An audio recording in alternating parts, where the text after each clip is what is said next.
Bien, empezamos la clase de elementos de máquinas 1.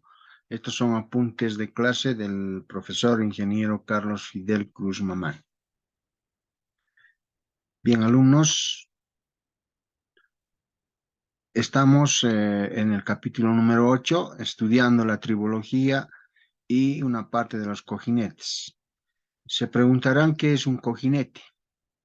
Los cojinetes son pues los componentes tribológicos que llevan una carga mientras están en contacto y se mueven en relación con otra parte, ¿no? El cojinete está montado sobre un eje.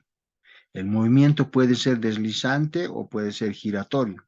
Básicamente hay dos tipos de cojinetes, los cojinetes lisos y los cojinetes de rodillos. Estos son llamados los cojinetes de rodamientos, ¿no? O simplemente se los dice rodamientos. Otros tipos también incluyen los cojinetes de fluidos que soportan sus cargas sobre una fina capa de un fluido, ya sea este gas o sea un líquido. También los cojinetes magnéticos que utilizan campos magnéticos para llevar sus cargas. Los cojinetes de flexión tipo bisagra en los que la carga es soportada por el elemento de flexión. Y los cojinetes de joya utilizados en relojerías. Acá vemos una imagen de los tipos de cojinetes que vamos a estudiar, ¿no? Estos cojinetes de fricción son planos también conocidos como casquillos o también bujes o cojinetes de casquillo en este caso, ¿no? Suelen tener la forma cilíndrica y no tienen piezas móviles. Estos cojinetes lisos se utilizan para el movimiento de deslizamiento, rotación, oscilación o reciprocidad. También existen los cojinetes de fricción de diferente gama de tamaños. Estos cojinetes básicamente son utilizados en arreglos de rodamientos donde existen altas cargas. Serán soportadas por los movimientos rotacionales de los propios ejes o árboles que relativamente se tiene en una instalación de una máquina. Los cojinetes de fricción pueden ser radial o axial. En este caso, en la figura, mostramos radial enterizo, es esta forma, uno que es radial partido, su nombre indica, entonces son dos piezas. El cojinete de fricción axial, también tenemos uno de axial partido y el de axial enterizo, ¿no? Entonces, hay dos tipos de cojinetes, unos son radiales y otros son axiales. Lo mismo pasa en los cojinetes de rodamientos, son rodamientos radiales y rodamientos axiales. Se llaman cojinetes de antifricción a un elemento que reduce el desgaste en el eje y las otras piezas con un bajo coeficiente de desgaste por fricción. Acá vemos en la imagen, estos elementos soportan cargas elevadas y pueden alcanzar velocidades altas mediante deslizamiento, sin la ayuda de un elemento que son las bolas o el rodamiento de rodillos, ¿no? Acá en esta imagen podemos observar cuando se habla de cojinetes metálicos antifricción, los componentes de un motor eléctrico, ¿no? Son de material bronce o de material acero con una capa fina de teflón que tiene internamente en la superficie de fricción, ¿no? Están impregnados con aceite aprovechando una estructura porosa. Y el casquillo es de bronce autolubricados, ¿no? Ahí estamos viendo la imagen sobre el eje, ¿no? del motor. Tenemos dos cojinetes metálicos antifricción. Si clasificamos los cojinetes, vamos a tener varias clasificaciones según la dirección del esfuerzo. Los cojinetes de empuje se llaman transversales, cojinetes de apoyo para esfuerzos radiales y axiales y para los esfuerzos axiales, ¿no? Ahí observamos un cojinete en la imagen. En la parte externa es la chumacera, lo que cubre al cojinete, ¿no? Según la aplicación, los cojinetes para mecanismos de transmisiones, motores de turbinas, trenes de lubricación y otros se tienen también los llamados cojinetes. Según el tipo de cojinetes cerrados, de tapa vertical, suspendido, oscilante, de discos incorporados, y etcétera, etcétera, ¿no? Según el material antifricción, podemos decir que son cojinetes de metal blanco, de bronce ordinario, de fundición roja, de metal ligero, de metal sinterizado o de metal aglomerado. Según la lubricación, existen cojinetes lubricados con grasa, de engrase por anillo o por circulación de aceite y a presión. Para el cálculo de cojinetes radiales, debemos esquematizar entonces cómo ha de ser el espacio que va a existir entre el eje macizo y el cojinete mismo. Va a haber un espacio para el lubricante, ¿no? Es donde se va a ejercer la presión distribuida. La presión máxima estará entonces donde está actuando la fuerza, la fuerza radial, la fuerza radial ejerciendo una presión sobre el fluido, ¿no? El fluido es un aceite para disminuir la fricción. Es tanto entonces en la diferencia que existe entre los diámetros de los agujeros.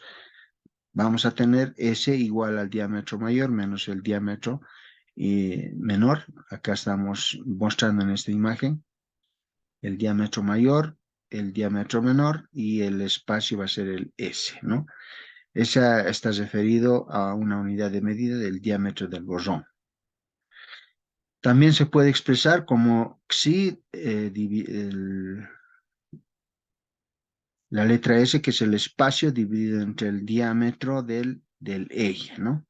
El espesor absoluto de la película de lubricante se puede determinar por esta relación matemática. H sub 0 tiene que ser mayor a 5.75 micrones por la rugosidad, ¿no? En micrones elevado al exponente 0.75. RT significa la rugosidad de la superficie de contacto.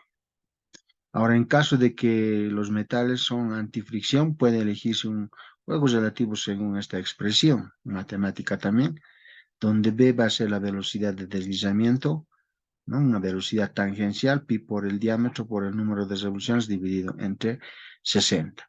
Se tiene entonces en las tablas tabla 77 de elementos de máquinas de Decker, el juego medio es relativo xi del cojinete para diversos ajustes, ¿no? Acá en la columna el diámetro del gozón en milímetros de 30 a 50, de 50 a 80 y así sucesivamente. Vamos a obtener los ajustes del orificio en función al eje, ¿no? El espesor relativo de la película de lubricante Rho va a ser igual a H sub 0 dividido entre S medio, sería la superficie media. Está dada acá, ¿no? En esta imagen podemos observar una proyección del, del cojinete. Tenemos un área de proyección. Entonces, la presión va a ser la fuerza dividida entre el área. Como es área rectangular, D por B, ¿no?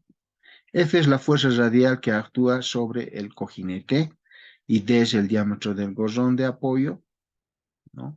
Y este ancho B es el ancho del cojinete, ¿no? También se calcula el coeficiente de Sommerfeld, ¿no? Que está dado por esta relación matemática, que más adelante vamos a explicar también, donde se necesita un, un diagrama, ¿no? Para poder determinar, ¿no? El Rho. Acá el Rho.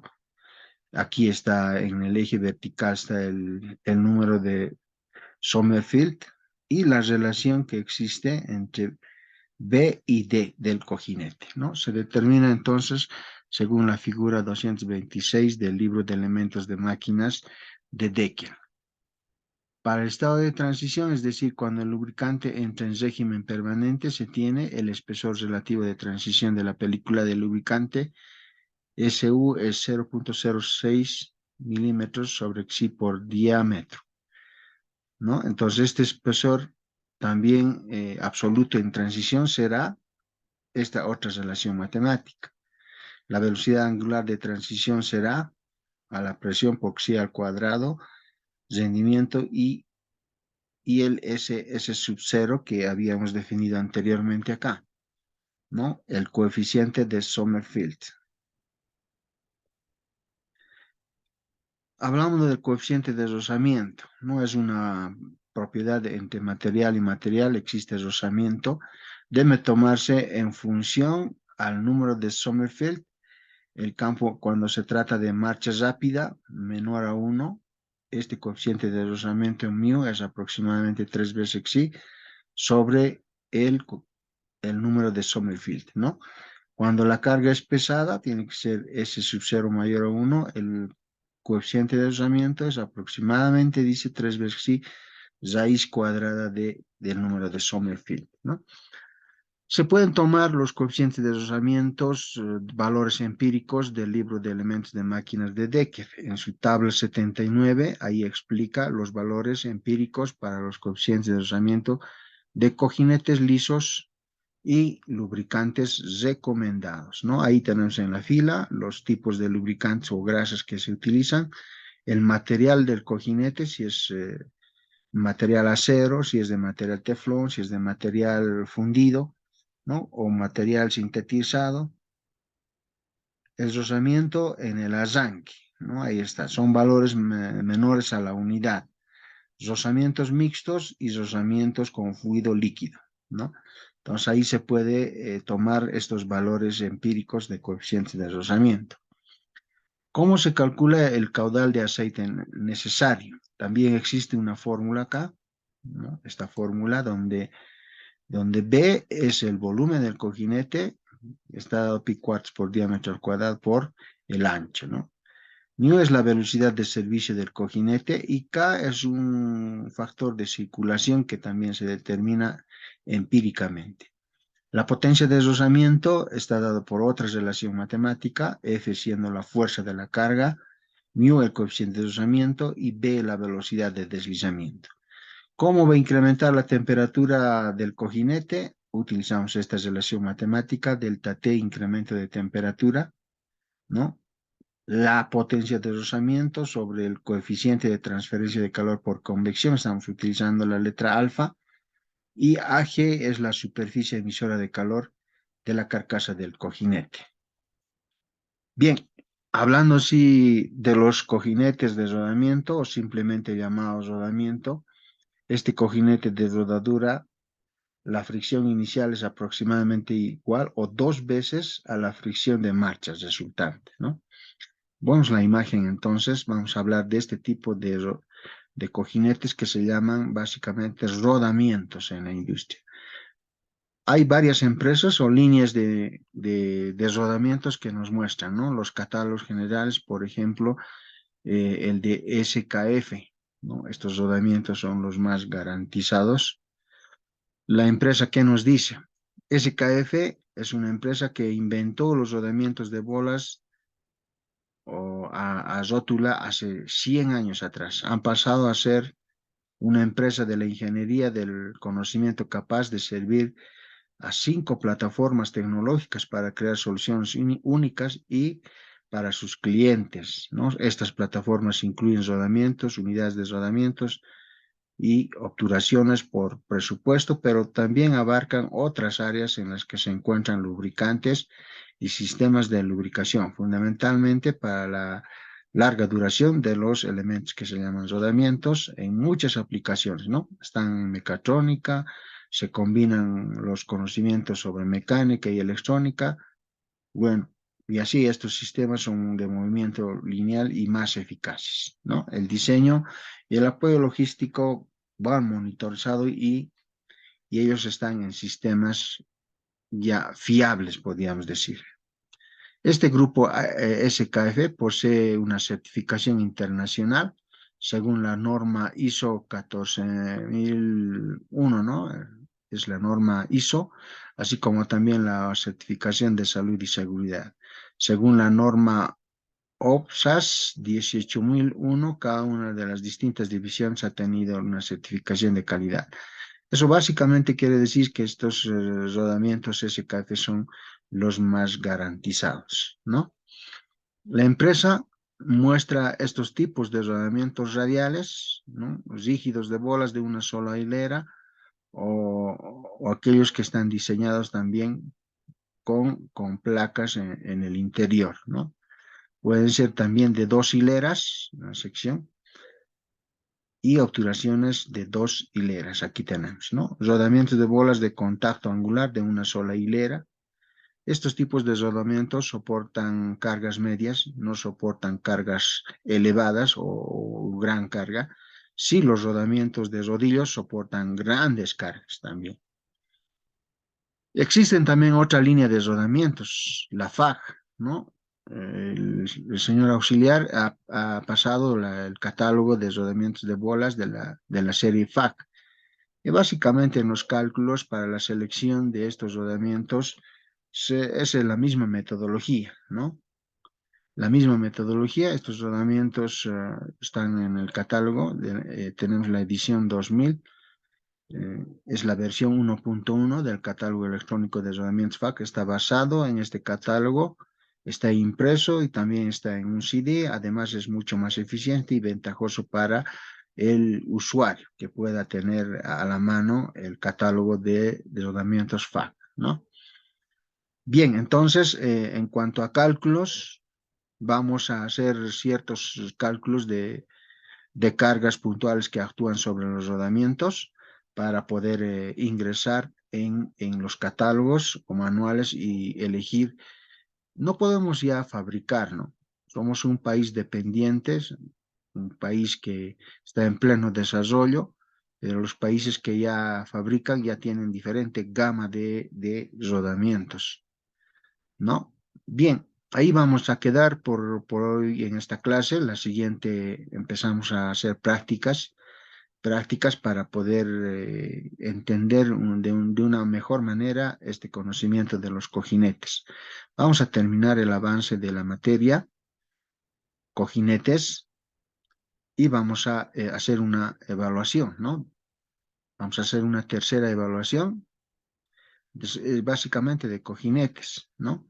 Y vamos a entrar seguramente a otro nuevo capítulo para el examen final y terminar el curso, ¿no? Bueno, la educación, dice, es nuestro pasaporte para el futuro porque el día de mañana pertenece a la gente que se prepara bien el día de hoy, ¿no? Yo no lo digo, sino lo dice este autor, Malcolm, ¿no? Él lo dice. Entonces, nuestro propósito es formar hoy en día gente capaz con grandes competencias para que en el futuro asuma los retos más importantes, ¿no? El día de mañana, estas personas que se han preparado el día de hoy sean los que conduzcan la ciencia y la tecnología. Bueno, ahí terminamos entonces con esta clase virtual.